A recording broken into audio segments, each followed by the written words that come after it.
To introduce our first presenting team on our type 1 diabetes telemedicine work is a Professor Kevin Schulman, who's going to say a few words about the work and the significance, and then hand it off to Neil and Michelle. Thanks, David. Thanks, everyone, for joining us today and for joining us virtually. It's really a great opportunity to work with Neil and Michelle on this project. You know, the idea of using sensors, we're all focused on sensors, but sensors provide data to us that becomes quickly overwhelming. You know, the data that we have to take care of patients with diabetes was 1 or 2 lab values. Now I have 24 hours worth of data. And so how do we use that data? How do we analyze that data, and how do we change the process of care as a result of it? So looking forward to hearing the presentation. Thank you, Professor Schulman. All right, well, Neil and I are really excited to share more about what we've been working on. So we're going to start off by just sharing a bit more about the background of TIDE, and then some of the 3 key work streams we've been working through. So first, just want to thank everybody on the team, especially our sponsors, Dr. Maz and Dr. Prahlad, for all of their generous time onboarding us and pointing us in the right direction. I won't go through everybody's name just for the sake of time, but thank you, everyone. And I think Professor Schulman already kind of gave some of the reasoning for why TIDE is so important. For everyone here as background, TIDE is a digital platform for certified diabetes educators to be able to analyze continuous glucose monitor data for a large population of patients. And as Professor Schulman was saying, that is extremely important for us to be able to realize the potential for devices like CGMs that are providing us this real-time information, and to be able to actually make sense of all of that data, and to pull all of those insights out. And TIDE is something that has been ongoing for a few years now. So really this quarter, our goals were more around improving the scalability of TIDE in order to bring it to more patients. And part of this is also around improving the efficiency of the CDE workflow, given that if we can make it possible for them to more efficiently manage more patients, we can also extend that further at Stanford. So the first work stream that I'll give an overview of today is the work stream to select a vendor for texting. This is something that fits into that first goal of improving the efficiency of the CDE workflow by enabling them to more efficiently reach patients. Because the problem with messaging patients on MyChart, which is what is currently happening with the CDEs, is that some of the patients find it hard to access the MyChart messages. And so we evaluated 2 vendors, Memora and Intrado, in order to figure out which might be better. Just to give you a quick overview of what the flow looks like today, if we look at that right side over here, you'll see that once the CDE messages the patient will receive the message via MyChart. And what we'd actually like to do with the vendors is to change that so that at the very end there, the patient receives a text.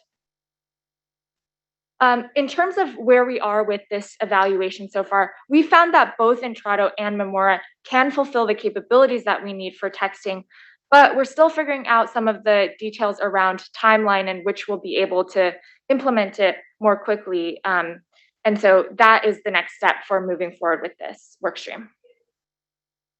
The second workstream we were working on is transitioning over to the Dexcom API. And this falls more under the second goal, which is around increasing the scalability, especially to other institutions. Currently, we are using a Python script to download each individual CGM data for TIDE, which is not scalable to other organizations. And so what we would like to do is switch that over to the Dexcom API. This involves a couple different teams and work streams with both technical changes as well as some of the more operational changes and IRB changes in order to move patients to that new process. And this is a work stream that we'll be handing off.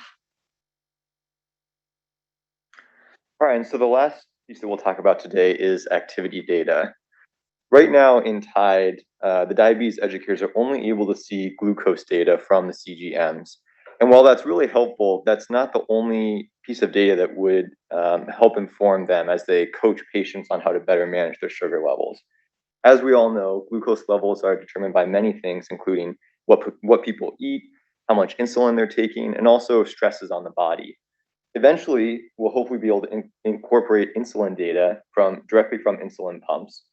And already today, we're now in the process of incorporating activity data as a proxy for stress. And the way that we're doing that is through Garmin watches that patients have, and ideally they're wearing most of the time. And we're able to see their heart rate, their step count, and a variety of other measures of activity.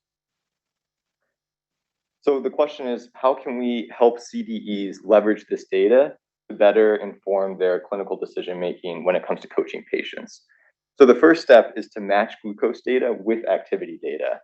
And the way that we're doing that is looking at each patient and matching based on the timestamp of the data on each device. Then we're looking at instances where there's elevated heart rate for a sustained duration. And the idea there is that these are probably instances where the body is under stress, perhaps from exercise. And it's possible that during that window of time when there's elevated heart rate, that the glucose is also dropping a lot. And when it's dropping more than 50 points, we want to flag that and bring that to the CDE's attention. There are hundreds of days of data already, and so that would be way too much for a diabetes educator to look at one at a time. But if we're able to bring to the front the ones where we see both high heart rate and glucose dropping a lot, that'll help them prioritize and know which days to look at and ask the patients about more. So here's one day for one patient. This is patient 4T008. And we can see that up on the top, we have heart rate and glucose. And between the hours of 4 p.m. and 6 p.m., we see that glucose rises and then abruptly falls around the same time that heart rate is peaking. And so I don't actually know what was going on here, but if I had to guess, I would say that the patient probably ate some food before they went to exercise. And that's why we see the glucose going up. And then they exercise some more around 6 o'clock. And then all of a sudden they started crashing on their glucose. And that also seems to be backed up by the step count that we have down here, where we see a spike around 6 o'clock. And this is just kind of zeroing in on those data. And we actually see that it's an 80-point drop in just 45 minutes. And so if we're able to flag these types of instances for the CDEs, that'll help them a lot in troubleshooting why maybe the glucose levels are being a little bit erratic. And if we took away the step count and the heart rate data, all they would see is the glucose data, and that's what they currently see. So this would give them a lot more information. This is just another example. If we look at the hours between 12 and 2 o'clock, and we see a 103-point drop in glucose in 90 minutes. So next steps for this are adding more activity types. Right now, we're only looking at walking and running, as well as sedentary, but there are other activities that the patients are doing, like swimming. We're not able to process all the patients correctly at the moment. And we're also thinking about starting with the glucose data and looking at glucose drops and then going back to the heart rate, rather than starting with heart rate and then looking at glucose.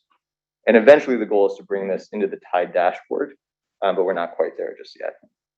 And with that, we want to thank everyone for your attention and your interest and your support with the project.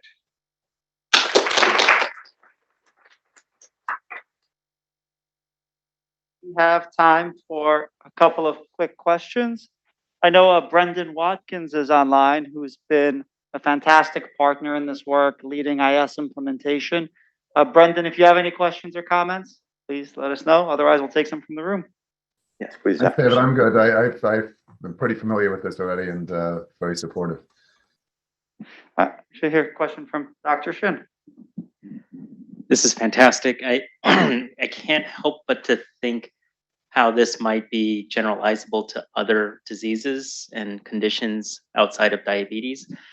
For example, in cardiology, the number of steps you take is one way heart failure is classified. In fact, there is something called the New York Heart Association classification schema of heart failure, and a large determinant of that is your daily activities, and including the steps that you take. To be able to kind of retrofit this towards other diseases, would that be a difficult thing to do? And how would you kind of prepare the software, the platform in order to kind of engage other clinical divisions? Yeah, I can share some thoughts, and then Michelle, if you want to add. So for heart failure, I've worked in vascular surgery, which is a similar population, similar disease profile, and we were looking specifically at activity data as a way to monitor their functional capacity and looking at their frailty. And one challenge we encountered was patients in that age group often walk with a very different cadence than patients or than people on whom the algorithms for these devices were trained. And so the step counts are not actually that accurate in that patient demographic. So I think that's one key challenge, but I totally agree that there's a lot of opportunity. Thinking about the TIDE dashboard, fundamentally, the platform could be easily scaled to other conditions. The idea is that it's flagging, it's looking at tons of data and it's flagging the instances that need more investigation. I think that the key learning from TIDE is that the cornerstone of this entire patient monitoring platform is the diabetes educators. That's the scarcest resource in the TIDE platform. And for a lot of other disease profiles, you would also need someone looking over the data or looking over the flagged data. And I think for most of those diseases, that will continue to be the scarcest resource. I don't have too much to add to that, except from my background working in product management for software, I would say, we definitely need to work with the end user, which would be the CDE or equivalent, and make sure that whatever we're doing, however we adapt TIDE for that, we're addressing their specific needs and getting their input in the process. Thank the speakers.